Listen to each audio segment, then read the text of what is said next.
Assalamu alaikum students, welcome back again. This is your channel MWS Chemistry and I am your teacher Muhammad Waqas. And today the topic is isomerism from your second year chemistry 7 chapter and lecture number भी हमारा आज 7 है. Isomerism is going to very interesting and important topic for this chapter because इसमें से short question भी बनते हैं और इसमें से long question भी बन सकता है. इसके दो पार्ट्स हैं बेसिकली जो आपकी बुक के मुताबिक है. एक हमारे पास स्ट्रक्चरल आइसोमेरिज्म होगा and the other type is from stereo isomerism और वो होगा ज्योमेट्रिकल आइसोमेरिज्म जिसको हम सिस ट्रांस आइसोमेरिज्म भी कहते हैं. So this lecture is going very interesting for you. आप इसको केयरफुली सुने, इसको नोट करें और इसको बुक से जो है वो कंपेयर ज़रूर कीजिएगा ताकि आपको चीज़ें एग्जाम्पल्स के साथ और डेफिनेशंस के साथ समझ आ सकें. तो आइसोमेरिज्म क्या होता है? दो या दो से ज़्यादा कंपाउंड अगर उनका मॉलिक्यूलर फार्मूला सेम है लेकिन उनकी फिजिकल और केमिकल प्रॉपर्टीज डिफरेंट आ रही हैं तो हम उनको आइसोमर्स कहेंगे और इस फिनोमेना को हम आइसोमेरिज्म कहेंगे. और आइसोमेरिज्म एक बहुत इंपॉर्टेंट फिनोमेना होता है for organic compound because organic compound are covalent in nature and जहां पे कोवलेंट बॉन्ड होगा, कोवलेंट बॉन्ड डायरेक्शनल भी होता है और रिजिड भी होता है. That is why covalent compound show isomerism और ये आपने फर्स्ट ईयर केमिस्ट्री में पढ़ा था. ठीक है जी. तो आइए पहले हम इसको डिफाइन कर लेते हैं. टू और, ये मैंने और लिखा है, two or more compounds having same molecular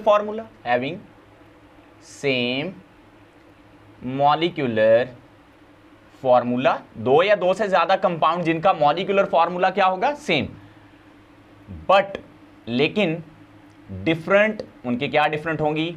yes, physical and chemical properties. Some cases में सिर्फ फिजिकल प्रॉपर्टीज डिफरेंट होती हैं और बहुत सारे केसेस में साथ केमिकल प्रॉपर्टीज भी डिफरेंट होती हैं दो कंपाउंड्स की जो आइसोमर्स होते हैं. सो दोनों डिफरेंट हो सकती हैं या दोनों में से कोई एक.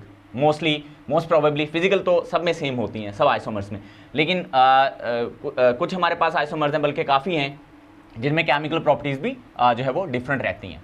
ठीक है. बहुत सारे कंपाउंड में फिजिकल प्रॉपर्टीज़ डिफरेंट होती हैं, मैंने सेम बोल दिया, डिफरेंट होती हैं. ठीक है. और बहुत सारे जो हमारे पास कंपाउंड्स हैं उनमें आपको केमिकल प्रॉपर्टीज़ का भी डिफरेंस नजर आ गया. या दोनों डिफरेंट हो सकती हैं, अकेली फिजिकल प्रॉपर्टीज़ भी डिफरेंट हो सकती हैं, केमिकल भी डिफरेंट साथ हो सकती हैं, दोनों भी हो सकती हैं. ठीक है. सो दो वो कंपाउंड जिनके सेम मॉलिक्यूलर फार्मूला होते हैं लेकिन उनकी फिजिकल एंड केमिकल प्रॉपर्टीज़ क्या होती हैं and chemical properties are different और ये डिफरेंट क्यों हो सकती हैं? उसकी वजह उनके स्ट्रक्चर हो सकते हैं, उनकी स्टीरियो हो सकती है. आर कॉल्ड आइसोमर्स, उसको हम आगे चल के are called isomers and phenomena is called अमल को क्या बोलेंगे? Is called isomerism. जो ऊपर हमने लिखा है is called isomerism. I really hope कि ये बात आपको समझ आएगी क्योंकि आपके पास दो या दो से ज़्यादा कंपाउंड्स हैं लेकिन उन दोनों के मॉलिक्यूलर फार्मूला सेम आ रहे हैं बट उनकी फिजिकल या केमिकल प्रॉपर्टीज़ का फर्क आ रहा है. तो फिर हम उनको क्या बोलेंगे? वो एक दूसरे के आइसोमर्स हैं और फिनोमेना क्या कहलाएगा? आइसोमेरिज्म कहलाएगा. That's it. सर हमने तो ये पढ़ा था कि वो कंपाउंड जिनके मॉलिक्यूलर फार्मूला सेम हो, स्ट्रक्चरल फार्मूलाज डिफरेंट हो तो उनको हम आइसोमर्स कहते हैं. ये भी आपने ठीक पढ़ा है क्योंकि अभी जो हम आगे चलने लगे हैं वो है हमारे पास टाइप्स ऑफ आइसोमेरिज्म. तो आइसोमेरिज्म बेसिकली अगर हम मोस्ट प्रोबेबली देखें तो ये दो तरह का होता है, structural isomerism and stereo isomerism. मैं आगे चल के इसको थोड़ा मजीद भी इलैबोरेट करूंगा लेकिन सबसे पहले हम देखने लगे यहाँ पे स्ट्रक्चरल आइसोमेरिज्म को. स्ट्रक्चरल आइसोमेरिज्म, अब ये क्या होता है बच्चों? जो स्ट्रक्चरल आइसोमेरिज्म है ना, इसके नाम से हमें समझ आ रही है कि ये वो आइसोमेरिज्म है जो स्ट्रक्चर की चेंज की वजह से अराइज होगा. तो मैं इसको यूँ लिखूंगा, मैं अब इसको शॉर्टकट में लिख देता हूं, बाकी आपने इसको देख लेना है. जैसे ये मैंने सारी स्टेटमेंट दी है ना, वैसे ये है two or more compounds having same molecular formula but different physical and chemical properties due to different structural formulas. ठीक है जी.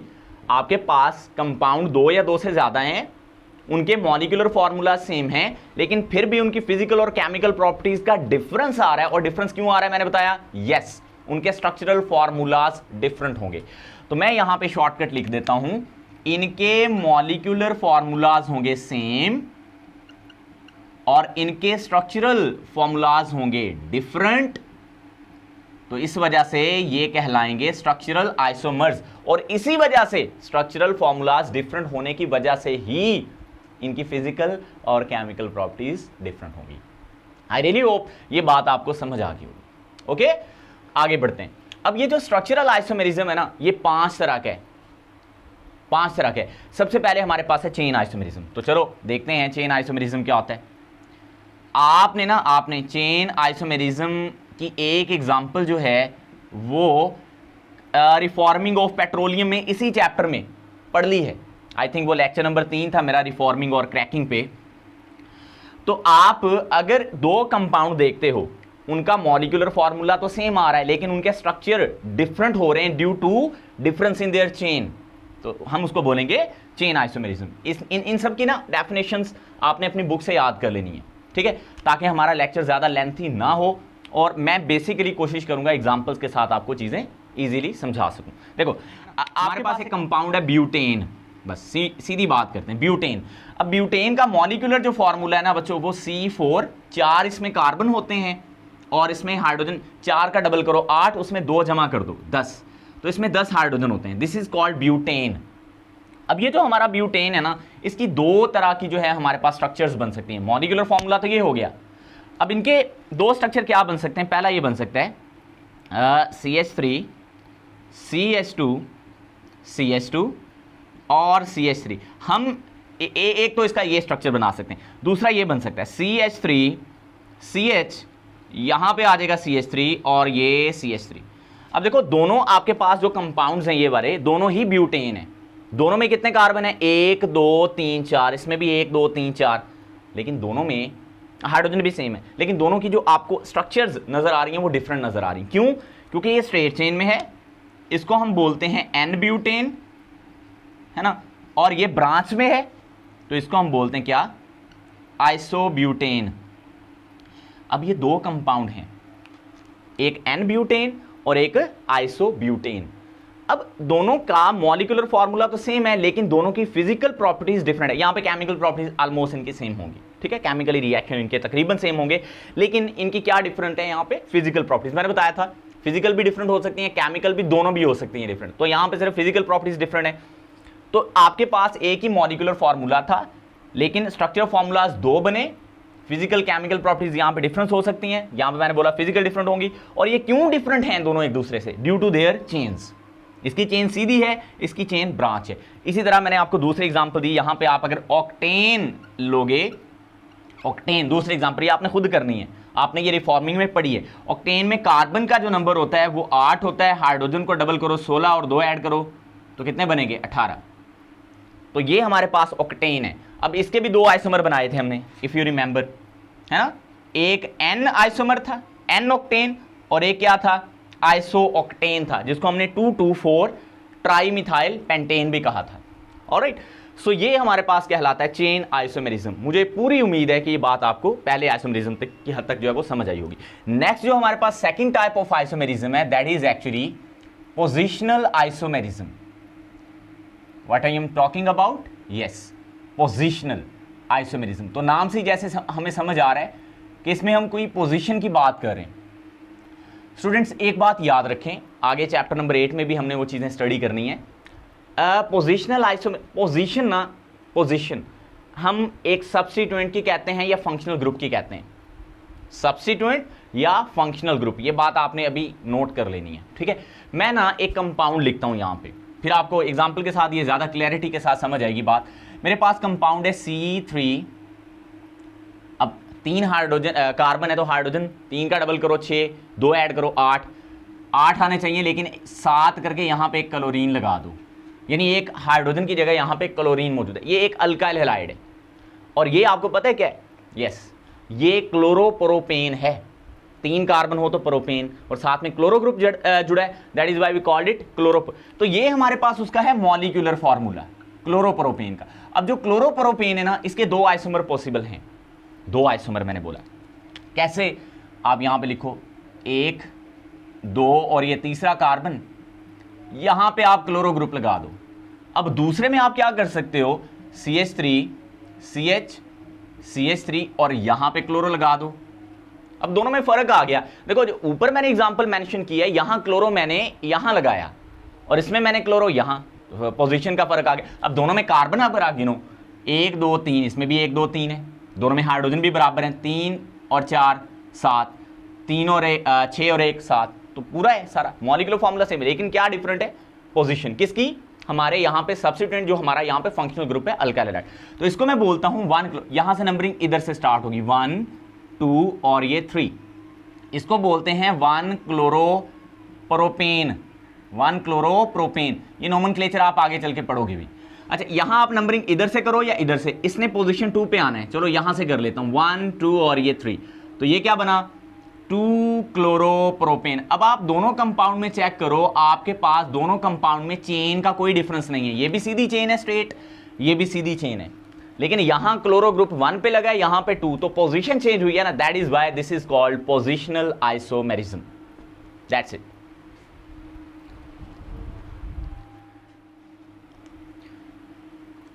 The third type of this structural isomerism which we are going to discuss is, yes, functional group isomerism। आपको याद है जब हमने features of organic compound पढ़ा था, functional group isomerism, तो वहां पे ना आपको एक एग्जांपल दी थी आइसोमेरिज्म में, वहां भी हमने आइसोमेरिज्म को थोड़ा सा डिस्कस किया था, और आपको पता है वहां जो हमने एग्जांपल दी थी वो इसी की थी, फंक्शनल ग्रुप आइसोमेरिज्म की। तो इसमें भी वही होगा, मॉलिक्यूलर फॉर्मूला सेम होगा, लेकिन स्ट्रक्चरल फॉर्मूला डिफरेंट होगा। क्यों डिफरेंट होगा? Due to their different functional groups. Functional groups पे ऑलरेडी लेक्चर में डिलीवर कर चुका हूं। देखो हमारे पास एक कंपाउंड है, let's suppose we have C2H6O, ये इसका होगा मॉलिक्यूलर फॉर्मूला। ओके स्टूडेंट्स, अब इसके 2 स्ट्रक्चर्स बन सकते हैं, एंड 2 स्ट्रक्चर जो बनेंगे on the basis of different functional groups होंगे। देखते हैं, हमारा जो पहला स्ट्रक्चर होगा दैट इज CH3CH2OH। अब आप इसमें चेक कर लो, कार्बन 2 हैं, हाइड्रोजन 6 हैं और एक यहां पे ऑक्सीजन जुड़ी है। इसको हम बोलते हैं इथाइल अल्कोहल या एथानॉल भी कहते हैं। आप इथाइल अल्कोहल चलो लिख दो यहां पे, ये इसका कॉमन नेम है इथाइल अल्कोहल। अब इसका दूसरा आइसोमर जो पॉसिबल है वो ये है, देखो इसको कहते हैं dimethyl ether. Dimethyl ether, functional group ether है यहां पे और दोनों तरफ मिथाइल लगा है, that is why we called it dimethyl ether. अब आप यहां पे क्लियरली चेक करो, ये दोनों डिफरेंट कंपाउंड है, different class of organic compound है, इनकी होमोलॉजी भी एक जैसी नहीं है, that is why they have chemical properties different as well. अभी तक जितने भी आइसोमेरिज्म हमने पढ़े, चेन, पोजिशनल और फंक्शनल, 3 तरह के पढ़ लिए। इनमें से जो फंक्शनल ग्रुप आइसोमर्स हैं, यानी ये और ये, इन दोनों की आपस में केमिकल प्रॉपर्टीज भी डिफरेंट है, because they belongs from different class of organic compound. लेकिन बाकियों में इसकी फिजिकल प्रॉपर्टीज तो डिफरेंट होंगी, लेकिन they don't have their different chemical properties, they have same chemical properties. Similarly यहां पे भी सेम केमिकल प्रॉपर्टीज थी। तो इसका मतलब अभी जो हमने 3 आइसोमेरिज्म में ज्यादा जो डिफरेंटली बिहेव करता है एक दूसरे से, केमिकली भी और फिजिकली भी, वो पड़ा है फंक्शनल ग्रुप आइसोमेरिज्म।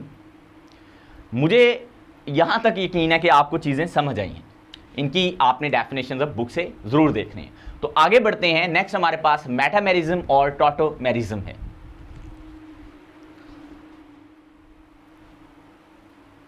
जी स्टूडेंट्स, मेटामेरिज्म को देखते हैं। What is metamerism? This is the 4th type of structural isomerism, metamerism. अब ये आइसोमेरिज्म क्या होता है? देखो आपकी बुक में इसी चैप्टर की एक्सरसाइज में एक एमसीक्यूज है, एमसीक्यू है बल्कि, ethers show the phenomena of, नीचे ऑप्शन दिए हैं, chain isomerism, functional group isomerism, metamerism, या एक आधा और ऑप्शन होगा। तो वहां आपने चूज करना है मेटामेरिज्म। ईथर्स जो होते हैं दे शो मेटामेरिज्म। क्या होता है मेटामेरिज्म? आइए पहले इसको हम देख लेते हैं। देखो मॉलिक्यूलर फॉर्मूला सेम होगा, स्ट्रक्चरल फॉर्मूलाज डिफरेंट होंगे due to different arrangement of carbon atoms around the same functional group. ये बड़ी इंपॉर्टेंट बात है। तो देखते हैं कैसे। मसलन हम ना एक पहले ईथर ले लेते हैं।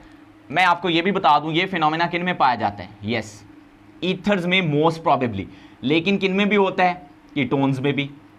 अब कीटोन्स में ना मैं आपको यहाँ पे क्लियर कर दूं बिल्कुल, जो हमारे कीटोन्स होते हैं ना, ये 2 तरह का आइसोमेरिज्म यहाँ पे नॉर्मली शो कर रहे होते हैं।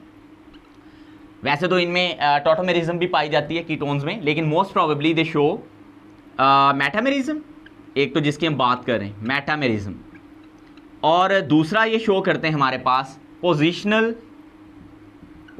आइसोमेरिज्म। ठीक है जी, इसके अलावा मैं बोल रहा हूँ टॉटोमेरिज्म भी ये शो करते हैं। बहरहाल वो यहाँ मैं टॉटोमेरिज्म की कोई एग्जांपल नहीं लूँगा क्योंकि ये थोड़ा मुश्किल हो जाएगा आपके लिए। बस आप इतना याद रख लो, जो कीटोन्स हैं हमारे पास they show metamerism as well, ये भी मेटामेरिज्म शो करते हैं। लेकिन if we specifically talk about these ethers they only show metamerism. इनमें क्या पाई जाती है? यस, इनमें जो आइसोमेरिज्म की टाइप है वो होती है मेटामेरिज्म। तो पहले हम ईथर्स ही को डिस्कस करेंगे। तो देखो हमारे पास ना दो मैं ईथर्स यहां पे लूंगा, देखो CH3 CH2O CH2 CH3, this is called di ethyl ether. शाबाश बच्चों, वेरी वेल डन। अब आपको चीजें समझ आना शुरू हो गई हैं। डाई इथाइल ईथर, क्योंकि दोनों तरफ इथाइल ग्रुप है, देखो इधर भी इथाइल है इधर भी इथाइल है, that is why it is called di ethyl ether. अब यही जो ईथर है इसका एक दूसरा आइसोमर ऐसे भी हो सकता है। अब ये जरा गौर से देखें कि पहले equal distribution of carbon atom थी around the same functional group. देखो ये फंक्शनल ग्रुप O है, इधर भी दो कार्बन इधर भी, equal distribution of carbon atom around the functional group जो कि ऑक्सीजन है यहाँ पे यानी ईथर। और यहाँ देखो आप इस ऑक्सीजन के इधर कार्बन की अनइक्वल डिस्ट्रीब्यूशन है, इधर भी यानी दोनों तरफ अनइक्वल डिस्ट्रीब्यूशन है। इधर उधर क्या होता है, दोनों तरफ अनइक्वल है, दोनों तरफ बैलेंस नहीं है, यानी ये अनसिमेट्रिकल है और ये सिमेट्रिकल है। ये सिमेट्रिकल ईथर, ये unsymmetrical ether, unequal distribution equal distribution around the functional group of carbon atom. Carbon atom की अराउंड द फंक्शनल ग्रुप, यहाँ पे इक्वल डिस्ट्रीब्यूशन, यहाँ पे अनइक्वल डिस्ट्रीब्यूशन। इसको हम बोलते हैं, ये मिथाइल है ये प्रोपाइल है, तो हम कहते हैं N propyl methyl ether. Sir ये एन प्रोपाइल क्यों बोला, ये मैं बताता हूँ। एन प्रोपाइल मिथाइल ईथर, बाज़ औक़ात इसको मिथाइल एन प्रोपाइल ईथर भी कहते हैं, ये कॉमन नेम है। देखो ये 1 2 3 3 कार्बन को हम कहते हैं प्रोपाइल, उसकी चेन को, अल्काइल ग्रुप की चेन को, एक को कहते हैं मिथाइल। तो एन इसलिए बोला ये स्ट्रेट चेन था, एन प्रोपाइल मिथाइल ईथर। तो ये बच्चों जो आपके पास एग्जांपल आपको नजर आ रही है that is totally about metamerism, this is called metamerism. Isomerism arises due to the unequal distribution of carbon atoms around the same functional group is known as yes metamerism. okay चलो जी, अब दूसरा हमारे पास मैंने आपको बोला कीटोन्स। अब ketones के बारे में भी बात कर लेते हैं हम ना। 5 कार्बन वाला एक कीटोन ले लेते हैं, CH2 C double bond O CH2। तो आई रियली होप कि ये बात आपको समझ आई है कि कीटोन्स में कार्बोनाइल ये ग्रुप होता है, दोनों तरफ अल्काइल चेन हो। तो अब आप यहाँ पे चेक करो, हमने नंबरिंग किसी एक साइड से शुरू करनी है, ठीक है। 5 कार्बन हो तो हम कहते हैं पेंटेन, और मैंने आपको बताया था जो कीटोन होते हैं वो अल्केनोन होते हैं, तो ये बना पेंटेनोन। 5 कार्बन से pentanone. Okay, so this is called, अगर मैं यहां से नंबरिंग शुरू करूं 1 2 3 4 5, तो दिस इज कॉल्ड 3 पेंटेनोन, है ना बच्चों, 3 पेंटेनोन। सर इधर से कर लें, हाँ कर लें, 1 2 3, फिर भी 3 ही बनना था, तो दोनों तरह से इक्वल। अब इसी को मैं ऐसे लिखता हूं, देखना जरा, 3 CH3 C double bond O CH2 CH2 and CH3। हाँ अब बताओ इसका क्या नाम है। सर इधर से 1 2 3 4 बनता है, तो 4 पेंटानोन। गलत, 1 2 जहां से करीब पड़ेगा ना हमें, वहां से हमने नंबरिंग शुरू करनी। ये सारा कुछ हम नॉमेनक्लेचर में सीखेंगे, बहरहाल यहां पे थोड़ा सा। तो ये क्या बना, 2 पेंटानोन या पेंटेनोन। तो दोनों में फर्क कहां पे आ रहे हैं, यस पोजीशन का। मैंने बोला था ना ये पोजीशनल आइसोमेरिज्म भी है, ऑलराइट। और अनइक्वल डिस्ट्रीब्यूशन भी तो हो रही है बच्चों। इधर आपके पास 3 कार्बन है अराउंड दिस कार्बोनाइल ग्रुप, इधर 1 है, इधर दोनों में इक्वल है, तो ये सिमेट्रिकल कीटोन है, ये अनसिमेट्रिकल है। तो this is also about metamerism as well. और टॉटोमेरिज्म अभी हम यहाँ पे डिस्कस करने जा रहे हैं, लेकिन मैं कीटोन्स की एग्जांपल लेके आपको टॉटोमेरिज्म बिल्कुल भी समझाने वाला यहाँ पे नहीं हूँ, ठीक है जी, थोड़ा मुश्किल हो जाएगा, हम आसान एग्जांपल लेके समझेंगे। 5वां हमारे पास है टॉटोमेरिज्म। आपने ना अमाइनो एसिड्स, जिसको हम अमीनो एसिड्स भी कहते हैं, उनके बारे में पढ़ा होगा। ये these are the building blocks of proteins, yes. अब जो अमाइनो एसिड हैं they show phenomena of tautomerism.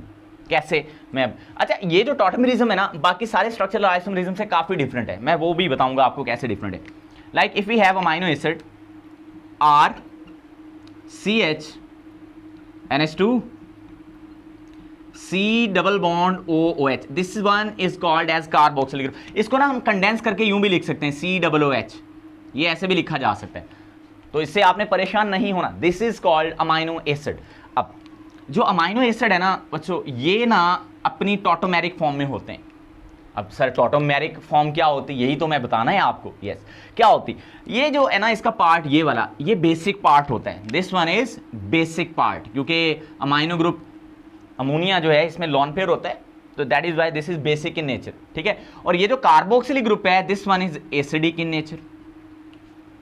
तो इसका मतलब अमाइनो एसिड में कार्बोक्सिलिक ग्रुप की वजह से ये एसिडिक भी होते हैं और अमाइनो ग्रुप की वजह से ये बेसिक भी होते हैं। कार्बोक्सिलिक ग्रुप की वजह से एसिडिक और इसकी वजह से बेसिक।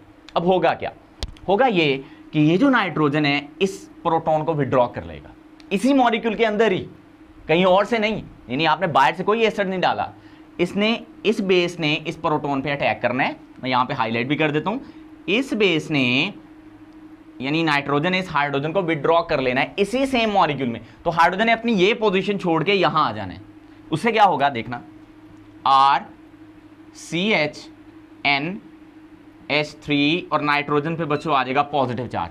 इसको हम कहते हैं कोऑर्डिनेट कोवलेंट बॉन्ड बनाना। नाइट्रोजन के पास एक्स्ट्रा लोन पेयर है, it will donate its electron pair to this proton atom, hydrogen atom, proton कह दें इसको, एटम प्रोटॉन, एटम क्या होता है प्रोटॉन, H पॉजिटिव, तो वो यहां आ जाएगा, तो ये बन जाएगा NH3 पॉजिटिव, ऑलराइट। और यहाँ ना यहाँ चूंकि ये प्रोटॉन अपना दे चुका है, यहाँ आ जाएगा C double bond O negative, और इस आयन को हम कहते हैं zwitter ion. And this will be talk about in your chapter number 13। Yes, chapter number 13 में हम ज़्विटर आयन को पढ़ेंगे, ठीक है जी। तो ये आपने याद रखना है, ज़्विटर आयन हम इसको कहते हैं। और आपको पता है ये एक दूसरे की टॉटोमेरिक फॉर्म है, ये जो अपनी न्यूट्रल हालत में और ये जो अपनी आयोनाइज्ड हालत में है, these two are called tautomeric form of each other and they exist in equilibrium form, they can not isolate easily. Yes, this is the main point जो डिफरेंट बनाता है टॉटोमेरिज्म को बाकी सबसे। देखो अगर ये कंपाउंड है, ये कंपाउंड है, दोनों एक दूसरे के आइसोमर हैं, तो ये दोनों अलग अलग आपको बॉटल्स में मिल सकेंगे, अलग अलग आपको सेपरेटली मिल जाएंगे। लेकिन दिस जो टॉटोमेरिज्म में जो टॉटोमेरिक फॉर्म होती हैं, इनको अलग करना बहुत मुश्किल काम है, किया जाता है, बहुत मुश्किल काम मैं बता रहा हूं। इसका मतलब जब आपने अमाइनो एसिड को रखा होगा कहीं पे, उसमें दोनों उसकी फॉर्म जो है वो इक्विलिब्रियम में होगी, ठीक हो गया। कभी वो इस तरह बिहेव कर रहा होगा तो कभी वो उस तरह बिहेव कर रहा होगा। ये हमें कैसे पता चलता है, ये हमें केमिकल नेचर के साथ, इनके साथ पता चलता है। यानी ये एसिड के तौर पे भी बिहेव कर रहा होता है, बेस के तौर पे, तो इस तरह से हमें पता चल जाता है। तो बताने का मकसद ये था, बाकी जो 4 स्ट्रक्चरल आइसोमेरिज्म पढ़े हैं उनको तो हम सेपरेट आराम से इजीली कर सकते हैं, और यहाँ पे सेपरेशन जो होती है, आइसोलेशन जो होती है, ये मुश्किल काम होता है। तो दैट इज वाई यहाँ पे आपने ये एरो यूज करना है। तो और ये टॉटोमेरिज्म होती क्या है, the isomerism which is arises due to the shifting of proton from one to another position within the same molecule, एक जगह से प्रोटॉन का शिफ्ट होकर दूसरी जगह चले जाना एक ही मॉलिक्यूल के अंदर, this is called tautomerism. And this tautomerism which you are study in this example is called proton tautomerism, because tautomerism और भी तरह की होती है। तो यहां आपने क्या पढ़ी है, proton tautomerism, understand. So students, ये था हमारा लेक्चर का first part about structural isomerism. और अब जो हमारे लेक्चर का सेकंड पार्ट होगा, we will discuss about geometrical isomerism which is one of the important type of stereo isomerism and also known as cis trans isomerism. So let's start with our part number 2 of this lecture with geometrical isomerism.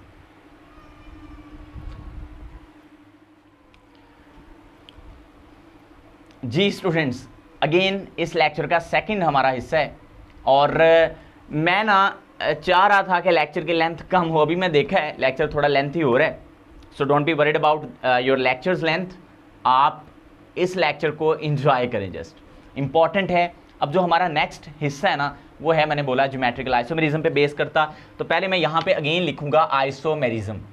बच्चों ये जो isomerism है ये 2 तरह की है basically. एक इसमें मैंने आपको बताया स्ट्रक्चरल है ना, एक हमारे पास क्या हो गई स्ट्रक्चरल आइसोमेरिज्म, दूसरी हमारे पास है स्टीरियो आइसोमेरिज्म। तो स्ट्रक्चरल को तो ऑलरेडी हम डिस्कस कर चुके हैं, मैं यहाँ पे स्ट्रक्चरल लिख रहा हूँ, चलो आइसोमेरिज्म के साथ आइसोमेरिज्म, ठीक है। दूसरी हमारे पास जो टाइप है वो है स्टीरियो आइसोमेरिज्म। आपकी बुक में ऐसा नहीं बताया गया, लेकिन मैं आपको क्लियरली बता दूं कि यहाँ जो हम दूसरी टाइप पढ़ने जा रहे हैं वो स्टीरियो आइसोमेरिज्म में से है। Stereo chemistry one of the biggest branch of organic chemistry, so उसमें से ये छोटा सा टॉपिक आपका उठाया गया। Stereo isomerism basically spatial isomerism भी कहलाता है, स्पेस के अंदर 3D फॉर्म में। अब ये जो है ना स्टीरियो आइसोमेरिज्म, ये फर्दर दो तरह का होता है। एक इसमें होता है कन्फर्मेशनल आइसोमेरिज्म, कन्फर्मेशनल आइसोमेरिज्म ये क्या होता है, ये आपके सिलेबस में नहीं है, so don't be worried about this conformational isomerism. And the second type of stereo isomerism is configurational isomerism, configurational isomerism. अब ये जो कॉन्फिगरेशनल आइसोमेरिज्म है ना, this is the topic of discussion because it is further of 2 types. इसकी भी आगे 2 types हैं sir, पहले आइसोमेरिज्म, स्टीरियो, स्ट्रक्चरल, फिर कन्फर्मेशनल, कॉन्फिगरेशनल, फिर आगे 2 टाइप्स। यस, तो यहाँ है हमारे पास optical isomerism, optical isomerism. This is the beauty of your chemistry, this is the beauty of your chemistry. और यहाँ हमारे पास क्या है geometrical isomerism, this is also known as, yes क्या कहते हैं, सिस ट्रांस आइसोमेरिज्म। आपकी बुक में लिखा है, इसको हम क्या भी कहते हैं, यस हम इसको कहते हैं cis trans isomerism, cis trans isomerism. अब मैं ना आपने थोड़ा सा तवज्जो के साथ बैठना है, क्योंकि जो बातें मैं आपसे करने लगा हूँ वो बहुत इंपॉर्टेंट है, उनको समझना बहुत इंपॉर्टेंट है। और आने वाली जो केमिस्ट्री है आपकी वो काफ़ी ज़्यादा आपको समझ में आ जाएगी अगर आपको ये बात क्लैरिटी के साथ पता होगी जो अब मैं आपको बताने लगा हूँ। और जो हमारे पास ना जो ज्योमेट्रिकल आइसोमेरिज्म है या स्टीरियो, मैं पूरे स्टीरियो, इसको स्पेशल आइसोमेरिज्म मैं पहले भी बता चुका हूँ। इसका मतलब होता है जो 3D में हो, यानी ये स्ट्रक्चरल की तरह नहीं है। यहाँ पे हम कहेंगे स्टीरियो आइसोमेरिज्म में क्या होता है, मॉलिक्यूलर फॉर्मूला सेम होता है, स्ट्रक्चरल फॉर्मूला भी सेम होता है, मजे की बात। और यहाँ पे जो फर्क आता है ना, यहाँ पे जो फर्क आता है वो आता है स्पेस में एटम या ग्रुप की अरेंजमेंट की वजह से। Molecular formula same, structural formula same, but अभी भी उनकी फिजिकल और केमिकल प्रॉपर्टी सेम नहीं है। It clearly means there are something happening in our molecule. So फिर उसमें क्या होगा, उसमें जो ग्रुप्स की अरेंजमेंट है, एटम्स की अरेंजमेंट है, वो स्पेस में डिफरेंट होगी। That is why this is called specialise. पर this is not the topic of discussion. हमारा जो टॉपिक ऑफ डिस्कशन है बच्चों वो है यस दिस एरिया। यहाँ अब हम एक्सप्लेन करने जा रहे हैं ज्योमेट्रिकल आइसोमेरिज्म को, ज्योमेट्रिकल आइसोमेरिज्म। पहले हम इसकी डेफिनेशन कर लेंगे अकॉर्डिंग टू योर बुक। वैसे तो इसकी काफ़ी ज़्यादा मुख्तलिफ स्टेटमेंट्स हो सकती हैं ज्योमेट्रिकल आइसोमेरिज्म की, लेकिन हम आपकी बुक के मुताबिक देखें तो क्या बनती है, इनके मॉलिक्यूलर फॉर्मूला भी सेम है, स्ट्रक्चरल फॉर्मूला भी सेम है। तो हम कहेंगे the isomers having same molecular and structural formulas, structural formula. फिर भी अगर दोनों के मॉलिक्यूलर फॉर्मूला भी सेम आ रहे हैं, स्ट्रक्चरल फॉर्मूलाज भी सेम आ रहे हैं, तो फिर फर्क क्यों है, तो फर्क है इनकी फिजिकल और केमिकल प्रॉपर्टीज का। दैट इज वाई ये फिर आइसोमर्स होंगे। इसका मतलब ये 2 कंपाउंड हो, दोनों का मॉलिक्यूलर फॉर्मूला भी सेम हो, स्ट्रक्चरल फॉर्मूला भी सेम हो, लेकिन फिर भी उनकी फिजिकल केमिकल प्रॉपर्टीज सेम ना हो, तो it clearly means something happening there, है ना। तो वो हम देखेंगे वो क्या है। The isomers having same molecular and structural formulas but different arrangement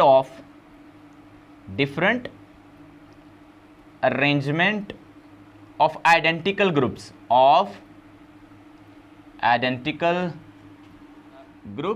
in space due to restricted rotation।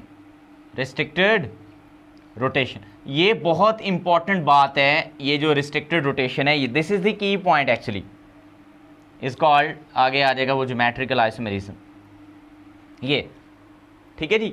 और आइडेंटिकल ग्रुप्स क्या होते हैं, किधर गया ये भी आपको अभी पता चल जाएगा, ठीक है। अब हमने एक एग्जांपल यहाँ पे देते हैं।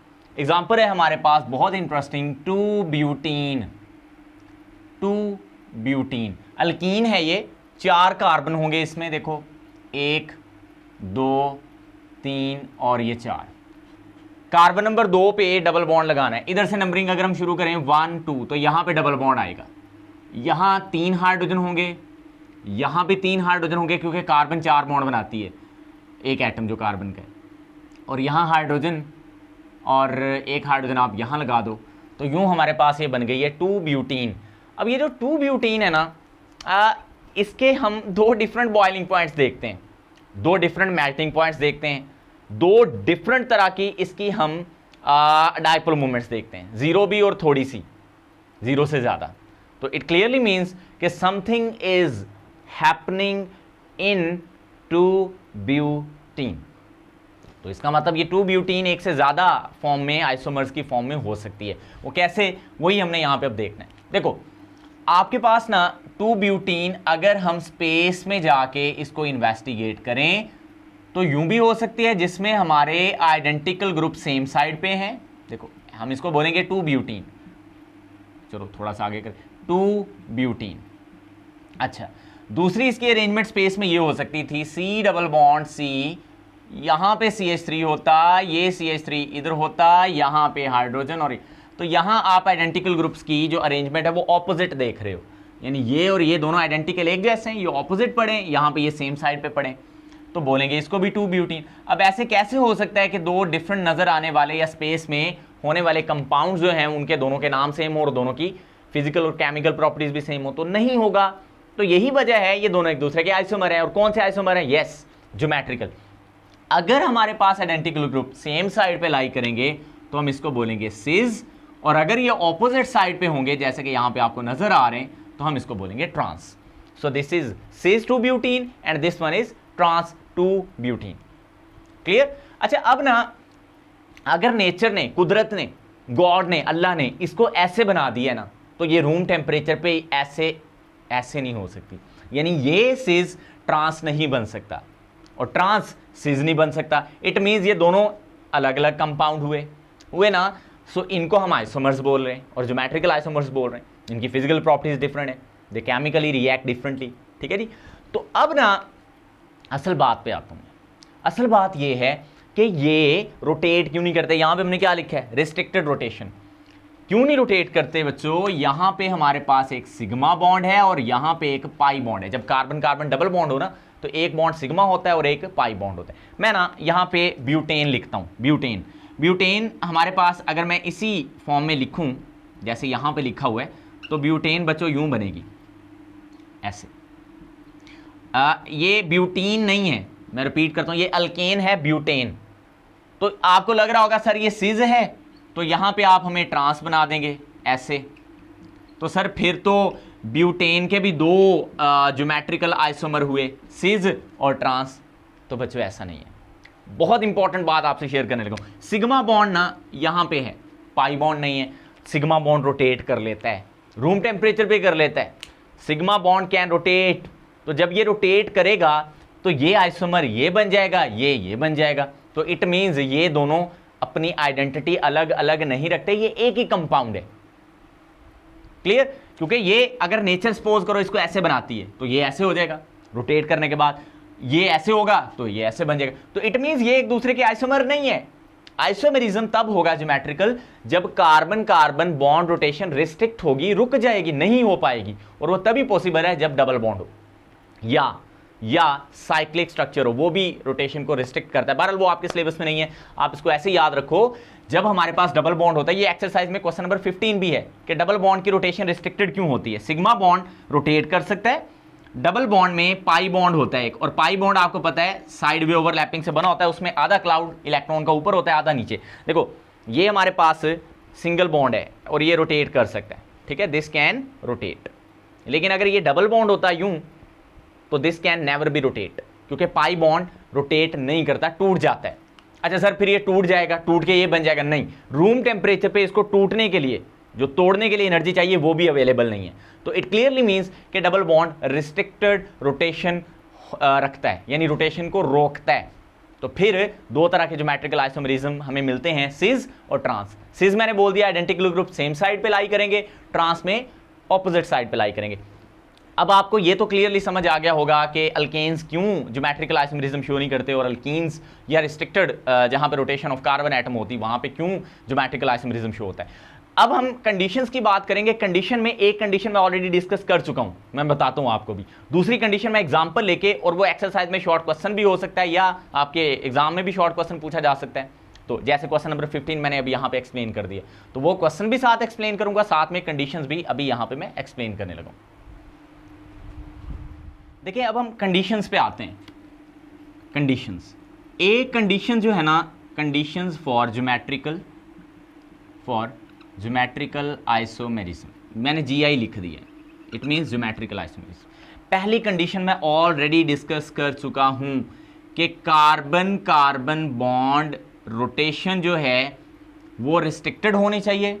मैं आपको वैसे लिख देता हूं, यहां पे शॉर्ट वर्डिंग में लिख रहा हूं, there must be carbon carbon restricted bond rotation, ठीक है, rotation.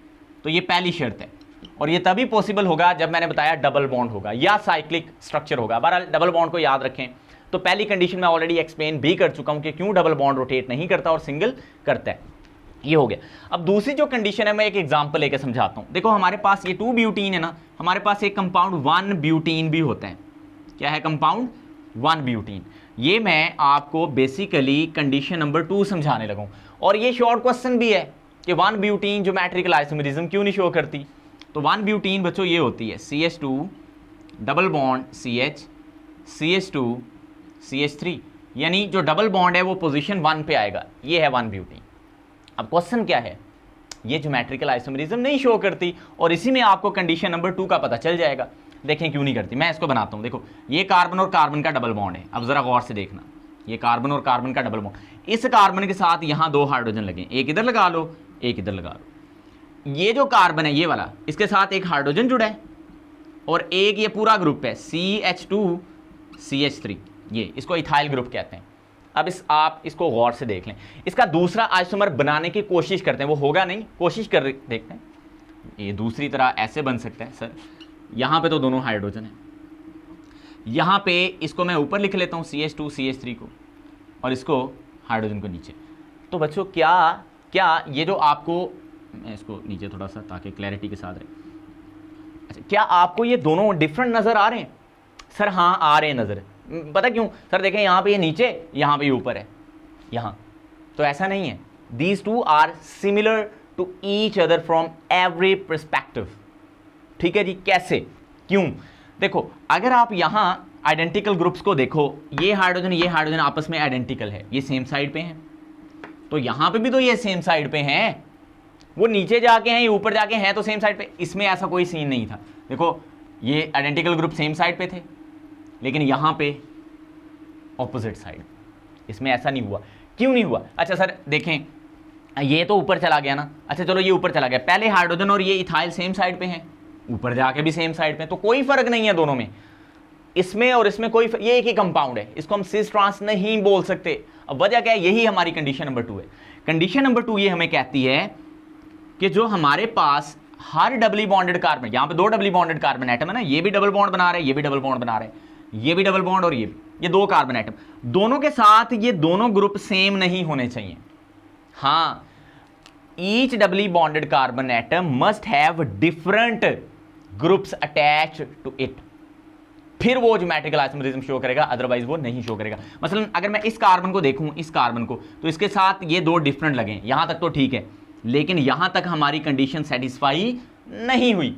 That is why 1 butene does not show geometrical isomerism, so these 2 are not geometrical isomers of each other.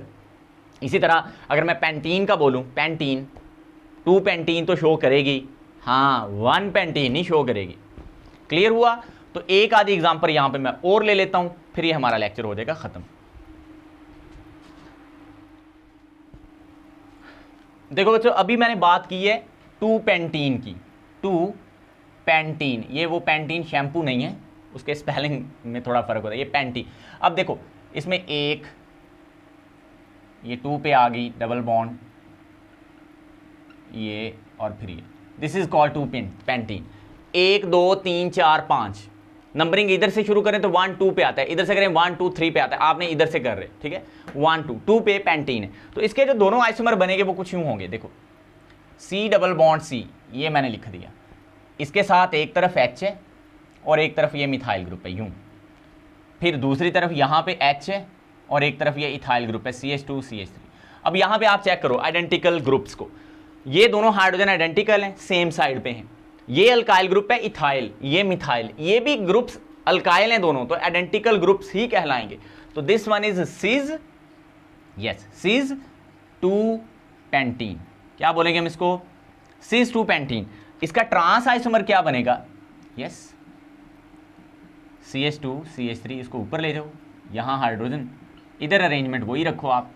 तो अब आप देखो आइडेंटिकल ग्रुप्स ऑपोजिट साइड पे आ गए और hydrogen भी ऑपोजिट साइड पे, तो हम इसको बोलेंगे बच्चों ट्रांस, यस ट्रांस 2 पेंटीन, हाँ ठीक है, ट्रांस 2 पेंटीन। हाँ अब यहाँ पे ना कंडीशंस दोनों सेटिस्फाई हो रही हैं, रिस्ट्रिक्टेड रोटेशन भी है और हर डबली बॉन्डेड कार्बन एटम के साथ दोनों ग्रुप डिफरेंट भी हैं, है ना, डबल बॉन्ड भी है, रिस्ट्रिक्टेड रोटेशन है, इस कार्बन के साथ दोनों ग्रुप डिफरेंट हैं, इसके साथ भी दोनों ग्रुप डिफरेंट हैं, that is why they show geometrical isomerism. और यहां पे अगर 1 पेंटीन होती बिल्कुल 1 ब्यूटीन की तरह, वो भी ज्योमेट्रिकल आइसोमेरिज्म शो ना करती, ये 1 ब्यूटीन ज्योमेट्रिकल आइसोमेरिज्म नहीं शो करती, बिल्कुल इसी तरह 1 पेंटीन भी नहीं करती। तो स्टूडेंट्स इसमें एक एग्जाम्पल और भी है, तो वो आपने खुद कर लेनी है एज यूजुअल, जैसे मैं कुछ काम आपके लिए भी छोड़ देता हूँ, ठीक है, और मुझे कमेंट्स करके ज़रूर बताना है आपने कि वो आपने एग्जाम्पल की या नहीं की। तो आज का लेक्चर यहाँ पे होता है एंड। आई रियली होप कि लेक्चर आपको क्लियरली समझ आ गया है। अगर आपको ये समझ आ गया, इसको लाइक ज़रूर कर देना है और अपने दोस्तों के साथ जिनको इसकी ज़रूरत होती है उसके साथ शेयर भी कर देना है। थैंक यू सो मच, अल्लाह हाफिज़।